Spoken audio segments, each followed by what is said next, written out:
Stop making me laugh. All right, guys. So I'm taking over. No whiskey fam intro today because we don't care about family. This isn't Fast and Furious. Okay, you're banned. It's just Cold-blooded. Israel.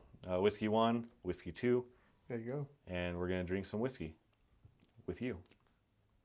Let's do a Dr. What's up? Seuss intro. I know we need the right sweaters. Thing 1, thing 2. Yeah. All right, so today we've got the Knob Creek lineup, all the age-dated Knob Creeks that are available right now. They're all 100 proof, ranging from 9, 12, 15, 18, and then 21. We're going to taste it double blind. Brenna poured it for us. She marked it. We don't know what's in what glass. They are in the same order, and we'll be randomly selecting a glass to go into and drink. I think before we get started, we should make some predictions on where we think we'll land. Good call. Yeah, So- good call. I did a video a few years ago now. I can't believe it. But I did the 15 versus 18 year. And it was around the time that the 18 year came out. So they were both batch ones of the 15 and the 18 year. And I thought the 18 would be too oaky for me, but it actually edged out the 15 year. And I thought it was pretty damn good. Now this this 18 year is not batch 1. I actually got it loaned to me by our good friend Joe San Nicholas, who originally gave it to me to try all by itself. So this is my prediction. I think the 18 year will be my favorite, just based on that. How about you? Yeah, and about that, I think I saw an alert on my phone about a missing bottle of whiskey. So if you don't know, Israel's notorious for drinking everyone's whiskey. It's like his favorite thing to do. He'll say he's doing a review, and then you'll never see that bottle again. I'm surprised it's still above the label. But It's because I've been sick. That's why. oh, okay. Yeah. So, Joe, thank you. Yeah, so I have a bottle of the 18 year. But as you can tell, I prefer to drink other people's whiskey. And honestly, I think you should too. It's the right thing to do, if you ask me. That's why I'm here. Yeah. And that's why all my Knob Creek's at home. So, my prediction is based off of experience. I'm going to say 1, 2, 3, and toss it between this being 4 and this being 5. Wow. Okay. See, I just picked my favorite, so I didn't do all that.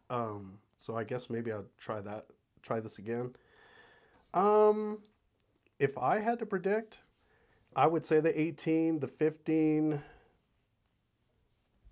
I've never tried the 21. Oh no! To be honest with you, so I don't know, but I have a feeling that the 21 will probably be either the second or third favorite. We'll see.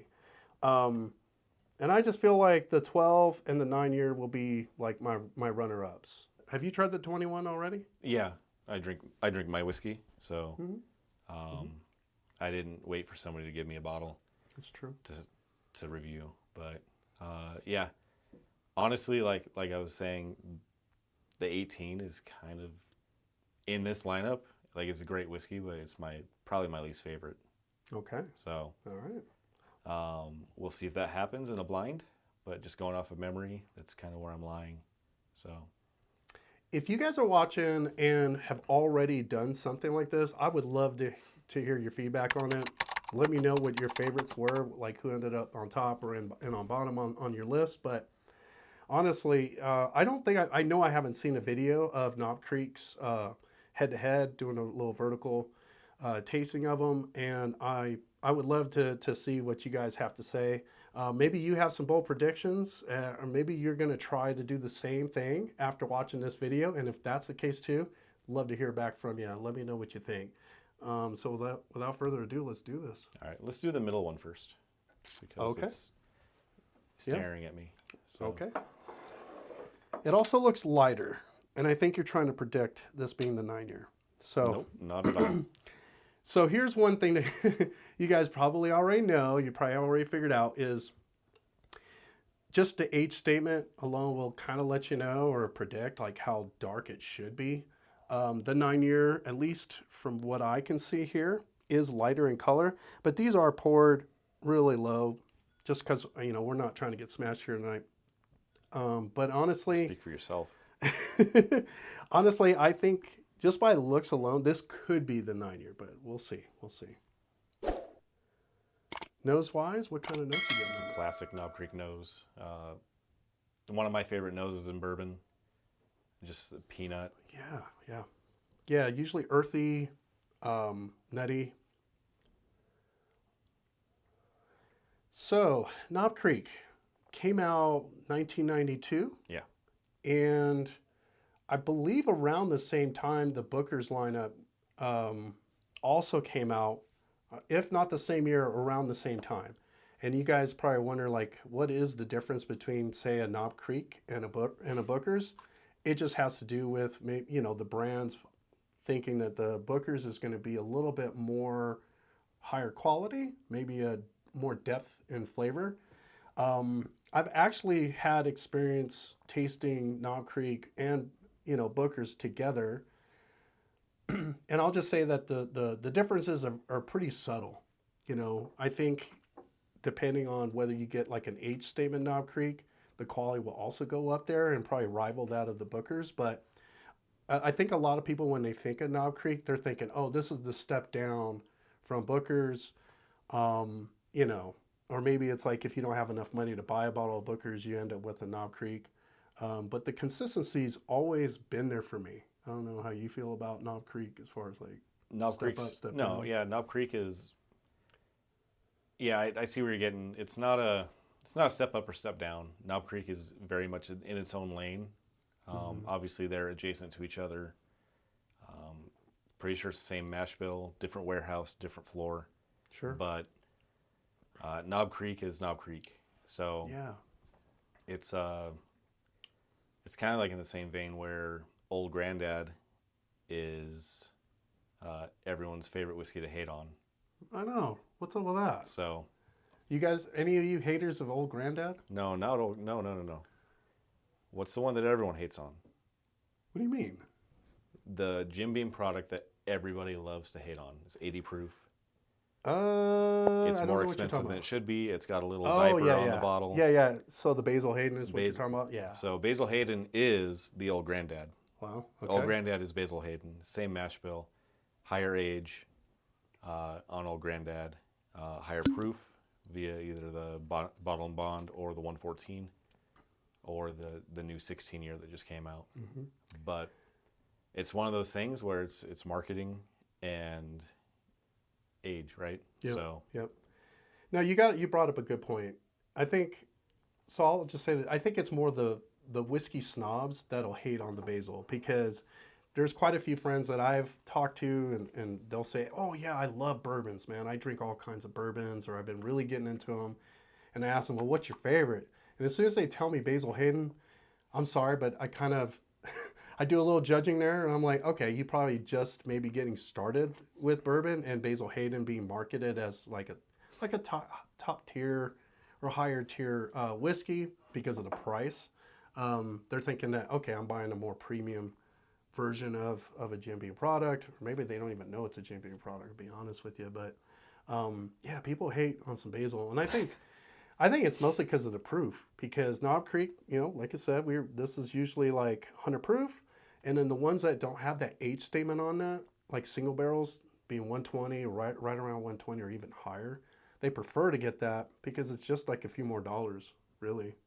But yeah, I'm not sure why all the hate, but it might just be that lower proof, it's just how it's marketed. probably. So I did get the peanut, but once you start getting into the taste, you get more of the cherry notes, a little dark cherry, a little fruitiness comes out on the taste. Some floral notes. Mm-hmm. Not a lot of oak influence, which should be prevalent the rest of this lineup. Mm-hmm. But Did you find this one to be spicy at all? I felt like it's mellow. yeah, very, very, I won't say muted because that seems like a detractor, but even keel, right? Nothing really stood out. Nothing stood out. Just Yep. quintessential Knob Creek, Yeah. which is not a bad thing. It's great. Yep. So Yeah. And so I think as we're going around, going along this little journey here, this one is not my favorite.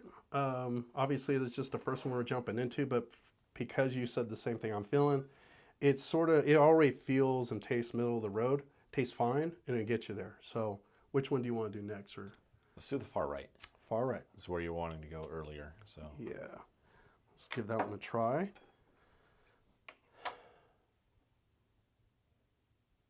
Okay. Right away, this one has more spice. Got a little bit more cinnamon on it. the peanut actually isn't really there. Nope. Does it seem earthy to you? Yeah, I get more of a spicy, florally like mixture. Mm-hmm. Yeah, there's like a black tea note happening on it. Less of a cherry note, more of a like an orange, and I want to say this comes off as like an Earl Grey tea. So when I think of that mix of earthy, Lavender. herbal, lavender, orange, that's where my mind starts going. It's like, okay, that's that Earl Grey tea going on here. And a lot, there's quite a few whiskeys that kind of go there. Got that tea note.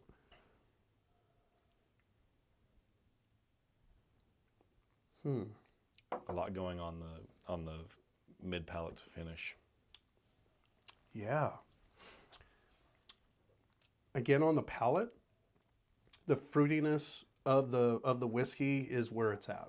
It hugs. This has got a good hug to it.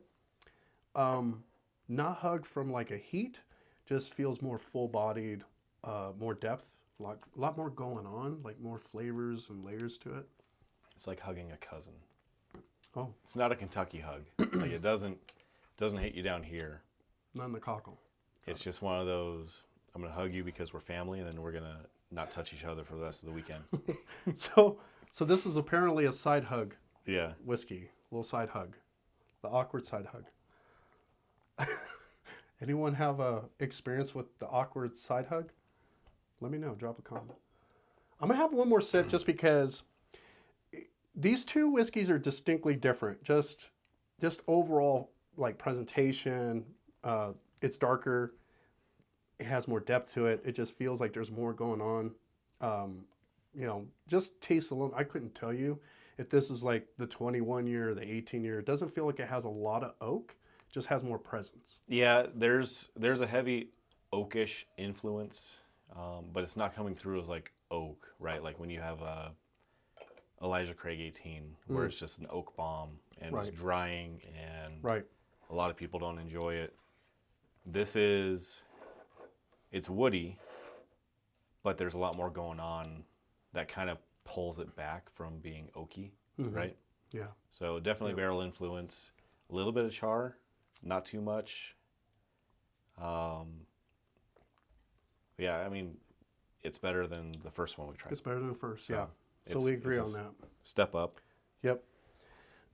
All right. So far, the second one is over the first one as far as taste. So let's just go with the far Far right from your vantage point watching. Let's try that out. Oh, we didn't even do a cheers, dude. Cheers. Oh. Gotta do it right.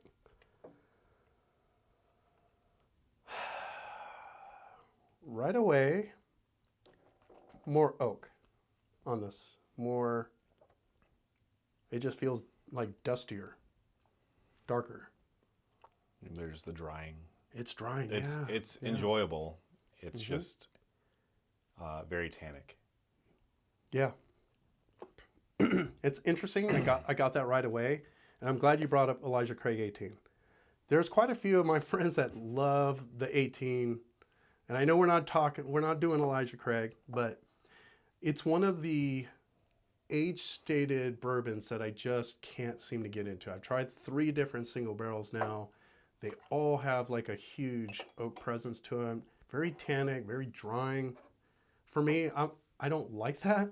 And as we get into like the older stuff, I always have this like background fear, like, all right, did I just spend like $250 on an oak bomb and I'm just gonna regret it, or what? And honestly, so far to date, I haven't tried the 21 year. Like, I haven't been disappointed. At least with Knob Creek, I didn't get that type of experience. What about you? The only Knob Creek out of this lineup that I've had that has been quote unquote an oak bomb has been the 18. The 18. For whatever reason, when I tried the 21, it didn't have that. So I would venture to guess for me that this is the 18. Okay. Could be way off, but Just off the 18, going off of memory alone, right? And I Yeah. haven't had the 18 for a couple of years. It was not that it was bad, it was just really oaky. And then when I tried the 21 when it came out, I was like, wow, this is not that. Because I expected it to be even more, right? But, so. Well, this has got more oak. Definitely. This is like more oak than the second one that we tried, which I felt like it was light oak and barely there. You want to do an ad break? I feel like we should charge these guys some money before moving We on. really should. We need to, you know what? That's a damn good idea. So let's go right to a commercial.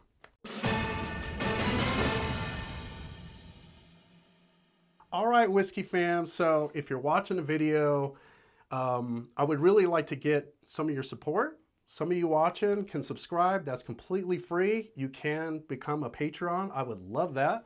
A lot of the folks that are Patreons are in the commuting area of Albuquerque or just in New Mexico. And so you're probably wondering, well, what kind of like benefits do I get? First off, if you sign up as a Patreon, you will get a challenge coin. It's a beautiful copper and black metallic challenge coin. You can cover your Glencairns, especially in the summer. Keep the little critters out of your juice. Always a great thing. And my good friend here recently printed out some barrels. And this is a nice, beautiful copper and what's wood, right? Wood? Yeah. It's got a wood filament to it. And what's really cool about it, not just that it's got the Whiskey One logo on it, but we will be specifically branding these with your name on them if you do become a Patreon.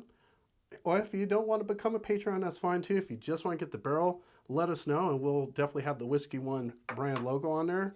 And what's really cool is that you can have your Whiskey One Glencairns held in these suckers. Now this has actually been very helpful.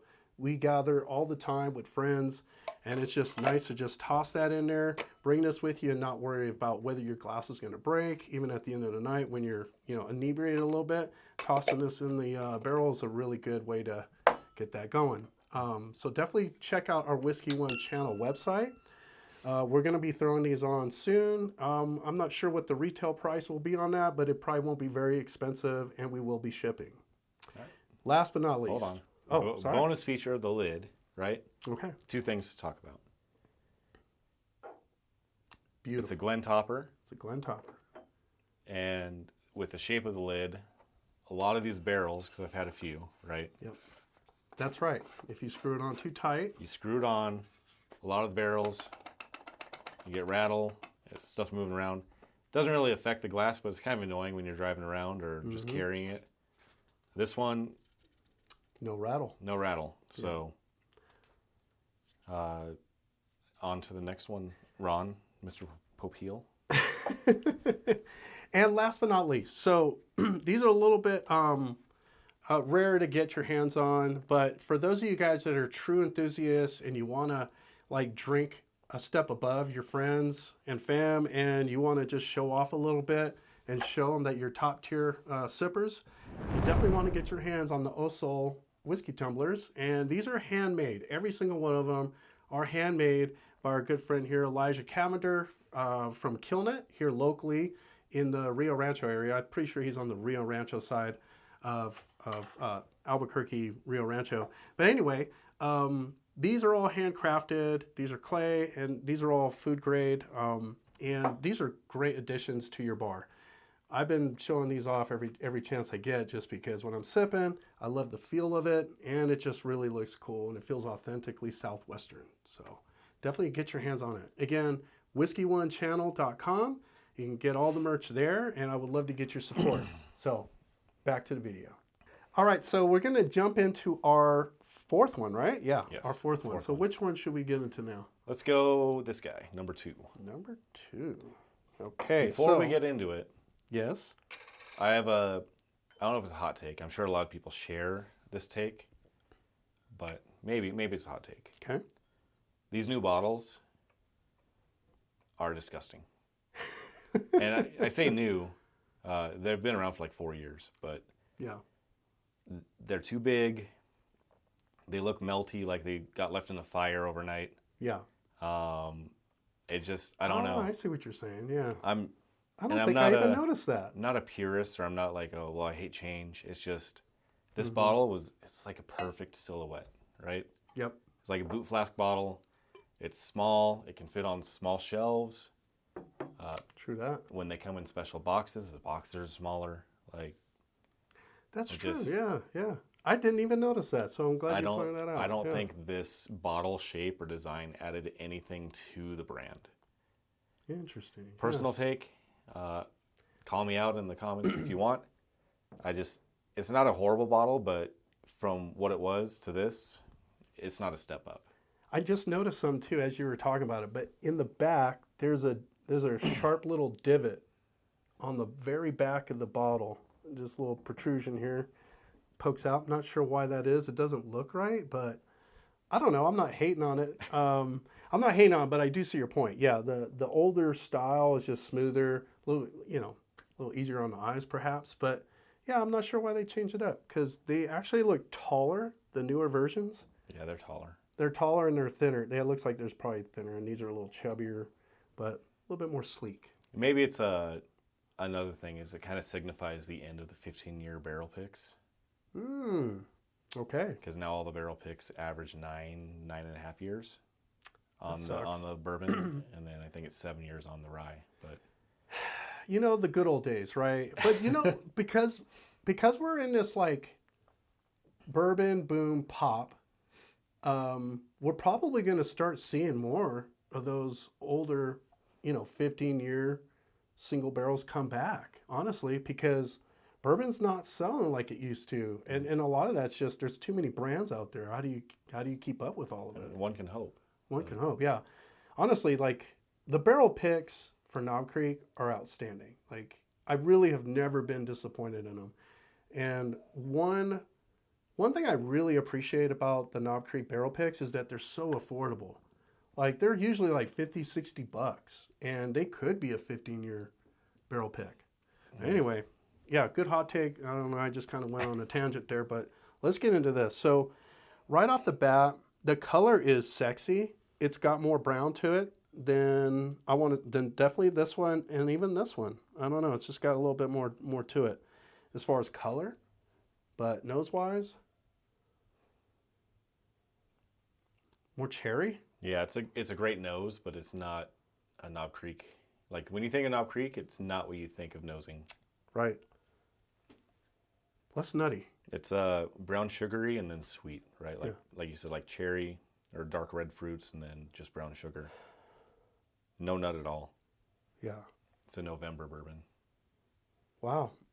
I like what's happening, but to your point, it doesn't come off as a Knob Creek immediately. I like the nose though. If I'm being honest, like the nose on it is really nice.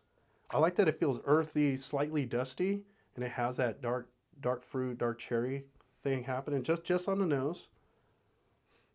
So I'm gonna have me a sip now. Some peanut dust on the finish. Dude, just on the palate, I really like what's happening here. This reminds me of the 15-year, just because I've remembered distinctly how balanced it felt, how more of depth it had. The 18-year, from memory, and this was years ago, just had like way more cherry going on. I think that's why I liked it, a little bit more earthy cherry. But this just feels like everything's in the right place. Yeah, no, it's a sweet spot. Definitely, this would be where the No family, right, would probably sneak into this barrel and drink for themselves. Like it's definitely right center cut sweet spot. Everything that you would think of, like when you hear of master distillers or barrel keepers thieving some whiskey out, like this is where I would go. So yeah, I would say this could be a Booker's. For those of you that really enjoy Booker's, you know what I'm talking about. Booker's is very balanced. there's been a few years, I want to say around that 22, 23, dare I say maybe even, I don't want to say 24 because I stopped buying on that at 24, but around 22, 23, Booker's just didn't have that appeal. It wasn't quite as sexy as they used to be. And I'm not talking about like the way the bottles were marketed or anything like that, or the labels. They just didn't have that personality that the older Bookers had. But then I started noticing over the last year or two, like they've been coming back with that personality. Yeah, I think a lot of it was value, right? Mm-hmm. Either perceived or actual. Sure, sure. I agree. Like a lot of the products in the bourbon space kind of fell off the cliff when the boom was, in its height. Mm-hmm. Age statements went away. Knob Creek 9-year went away for a couple of years. Yeah.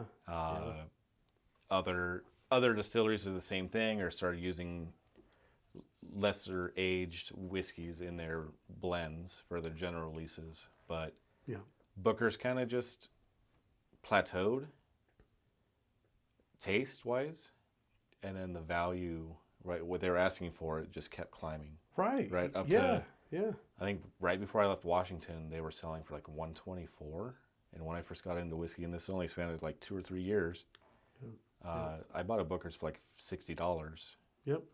So you're doubling the price for the same value, if not less value. Less value, yeah. So back to Knob Creek though, because that's what we're reviewing. Yeah. Not Booker's. Maybe one day.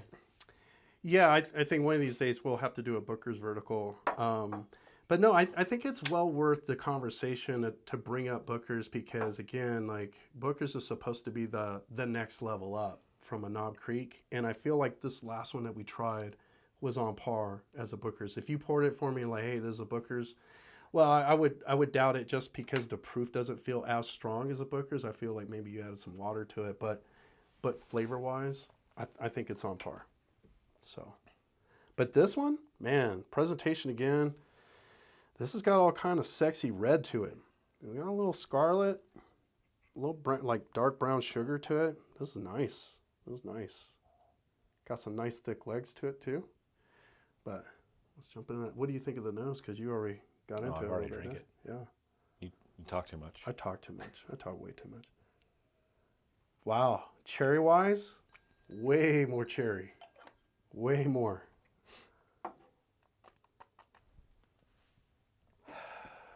It's got a little oak funk to it. Man, I really like what's happening with this one too.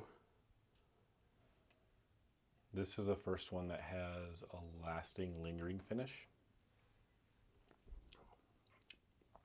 Like I'm still... Yeah. It doesn't have as much heat. Like I don't know if I'm getting acclimated to the Knob Creeks here, but I feel like the heat is drastically come down. What I think is the 9-year, at least the first one we tried, you felt the heat. Like it had a good amount of punch to it. This one just feels nice and easy to drink. Very easy. This one has more ethanol in the nose though. This one? You feel like this one? Like if you really get in there, it'll kind of singe the nostrils. Oh. Kind of like Sex Panther Sex by Panther. Odeon. So this has got some Sex Panthers. Okay. I didn't get Sex Panther on it. I didn't get Sex Panther.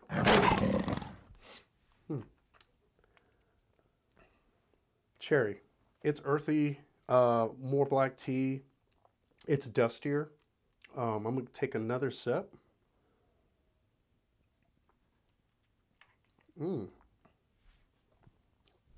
So I think my top two are the last two we tried. Mm-hmm. I'll have to come back to these two because it's hard for me to tell which one I like over the other. But do you have any No, we have the same exact lineup, I think. Okay. So I want to go back to these, at least the top two, right? Like but top two, as far top as three. The bottom three, Mm-hmm. this one is going to be my third. Third, yeah. Probably regardless. I don't think there's any switching it. Yeah, this one's Fourth, two, okay. and then fifth. Yeah. So wow, that's interesting. Yeah. So far, we're we're in line with like which ones we prefer. Well, I think we both have been tasting water just to kind of cleanse the palate. So the way we got this like figured out, there are stickers at the bottom to kind of let us know what's what. Okay, so.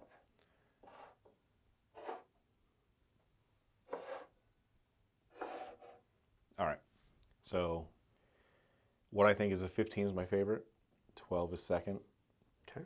21 third, 9 is fourth, and the 18 is fifth. Interesting. Wow, That being said, yeah.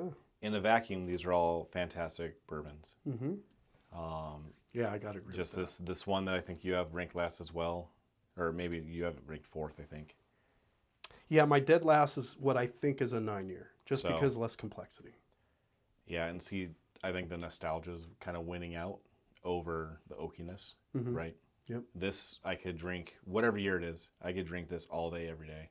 Okay, so first one we're talking about is red. We think it's a 9-year. We're both in agreement on that. Yep. Next one, let's look at the one with 2 stickers, which I think is the 12. Yeah. Yep. That's my prediction too. That the one And with 2 that's- stickers is 12-year. And for me, that's my second favorite, just because it's in the same realm as my favorite, which is just balance, right? Mm-hmm. And that's kind of just, it's not overly complex, it's just balanced. Yeah. It's a great drinker, right? And that's kind of, I won't say unwritten rule, but the general consensus is like 12 years is like a really good sweet spot for bourbon in general. Mm-hmm. So that's kind of where I'm lying with thinking it's the 12. Okay. Not getting some peanut on it. Last time I had the 15, I remember getting some more peanut on the nose. Okay. And that's why I have the other one, which is this one, which is blue. Blue's what I predicted is the 15. That's the same. So I think that's the 15. That's my favorite overall. Yep. Okay. And that's my just, favorite overall. Okay. like I said, it's the sweet spot. It's, whenever you hear Booker's, going back to Booker's, right? They talk about the X in the Rick House, right? If you ever read the little tags, and that's like the center cut, like that's the sweet spot for what becomes Booker's, and I feel like this is that, but for Knob Creek. And then I got this one, the yellow. I don't know if you looked at the bottom, but I have yellow as the 18-year. Okay, so that's where we differ. Okay. Yellow's my number 3, and I Okay. think it's the 21. Okay. Going off of, I don't remember getting as much oak off of the 21 than I did the 18. Interesting. And so you guys watch it, just know like, and I'm going to go over which batches, right? I probably already going to put this in the video, but I have to look at which batch this is. So the 18 is batch number 2. It's The batch 1. 21's got to be the number 1. Yeah. Yeah. So, And then the 15-year, the 15-year is also batch number 1. I think we're already at batch 4, maybe even 5 of the 15-year by now. I'd have to check my bottle. I don't know what batch this is. The 12-year, I don't even think it says the batch. They don't care as much. It's a general release. Yeah. So, Yep. Okay. So then my last one, I predicted the green. So this is green. I'm predicting this is the 21-year. and I think it's the 18. Okay. It's my least, I would say least favorite. Mm-hmm. It just does less for me than the 9, or what we think is a 9-year, right? The red. Okay. Here we go. The red sticker is the 9-year. So Okay. that we predicted this correctly. Yep. So now I'm actually going to place these in order. Yeah, which is, So yep. So this is the 9-year. I'll move these back. You guys already know what our favorites are. let's move these back and just put them in front. All right. The 12 is the blue sticker. Okay. So is that switch between the 15 and the 12? Oh, then? wow. Yeah. So my favorite is actually the 12-year. And then the 18-year, the 15-year is blue. Blue and red. So we had those ones backwards. Yeah, okay. Yep. Okay. Which So which the makes, one with the 2 stickers is the 15-year. That's this guy. And this was my number 3. Yep. I predicted this as being the 12-year. So I got these backwards, the 12 and both, the 15 both of us had them backwards. backwards. Okay, so now the green, the green is the 18-year. Yep, that's what I Oh, thought. that's the one I thought was the oakiest. Check that out. That's the one I thought was the oakiest. And then the 21 is the yellow, right? Which is, Yep. man. So we didn't quite pick these out. I don't think we did. I picked this one to be the oakiest of the two, and I thought this was the 21, the 18. I actually thought that was the 12 for some reason. Yeah. This is when you circle back to predictions Mm-hmm. and see how close we were. Yeah. Yeah, and I honestly, now I don't even remember. There's just too many whiskeys here, and we've been drinking too much. Or at least I have. I'm the lightweight. So, okay. So you got 1 out of 5? As far as like the age statement, Yeah. I got 1 out of 5. Yeah, it looks like it. I think it's interesting that some of these we got backwards. You know, I think we were pretty close as far as predicting which one was the least, like the younger versus the older, right? We both predicted that the 9-year. I predicted that right away, just based on color. It just didn't have as much color, but it also flavor-wise didn't have as much complexity. Tasted good, just not as complex. But yeah, I was really surprised on this. How about you? So I got the 12 and 15 mixed up. Mm-hmm. I think we both pretty did, right? sure my prediction was 15, 12, 21, and that's a toss-up between 18 and the 9, which is, Gotcha. other than getting these two mixed up, that's spot on for what I had them ranked. Yeah. So Yeah. I mean, I'm personally surprised that I picked the 12-year as my favorite. I'm not. You know why? Why? When the 12-year came out, before the 15 or any of these other ones came out, right? I bought it. We drank it. I told Heather every time I see this bottle in the store, because at the time you didn't know it was going to be a regular SKU. Mm-hmm. They were just like, hey, here's a 12-year. So I said, every time we see this, we're going to buy it. So we bought like 3 or 4 right away. Okay. And it's, like I said, it's the sweet spot. Yeah. So yeah. we were wrong on the age statement as far as what the sweet spot was, but So was goes- your 12 the favorite also? both of ours, yeah. Both of ours were the favorite? Yeah. Okay. Gotcha. So, yeah, it just goes back to kind of what I was saying earlier about the 12-year age-stated whiskeys is kind of like the general sweet spot for all whiskey. Like, I mean, electric barrel proof, when they were 12 years old, right? Perfect. Stag Junior were 12 years old. Perfect. Yeah. So this is missing proof. They're all missing proof, and that's kind of been the biggest complaint or critique on these special releases, the age-stated ones, is that they're lower proof, right?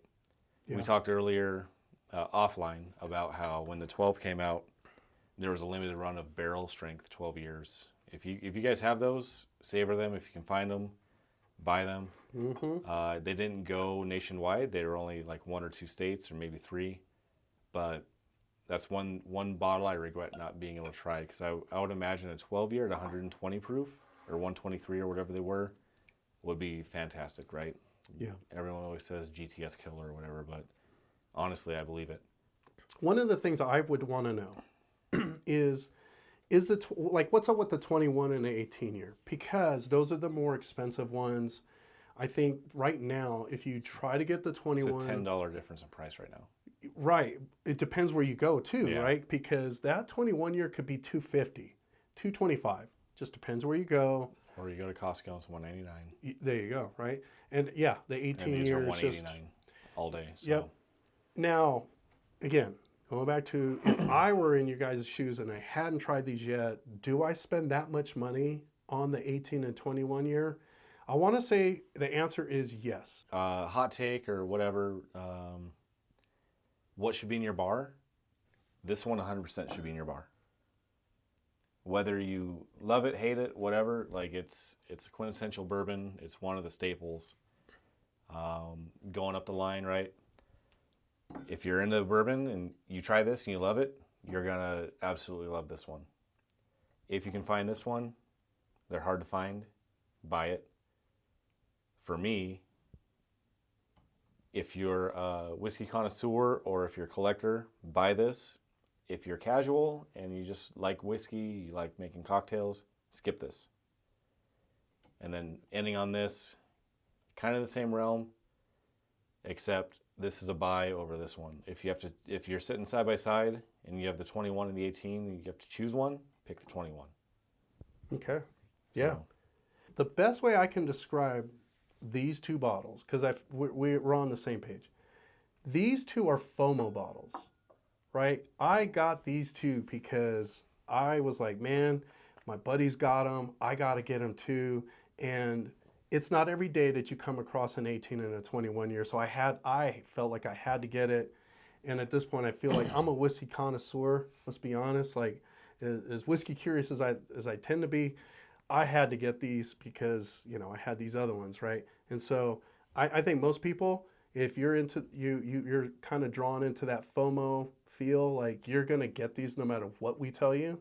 But it's more likely than not that those with FOMO will get this because of the price difference. We're talking $100 to $150 price difference. That's crazy. And I still like this. And guess what? If you've tried enough whiskey, you're going to find the same thing. Like if you find another brand that has like that vertical range, you're going to find that like sometimes the younger stuff is actually like more appealing to you. So that's my hot take. going back to the bottles, I think if they kept this shape, all of these would be phenomenal. Right. But that's what it is. I think that's what it is. It's the bottle shape. It's the bottle 100%. shape. Yeah. Yeah, just I guess, Freddie, fix your bottles. Fix your bottles. Your stuff will taste better. Yeah, I would have totally changed this whole video. Think about that. All right, so if you guys have made it this far, thank you for supporting. Consider becoming a Patreon. Consider subscribing. I would love to get your support. And definitely, like as you saw in our ads, like we could definitely use the help. It goes towards getting our events like happening. But thank you. And Patrick, thank you for joining. And this was great. Let's do another cheers, my friend. This was a fun one.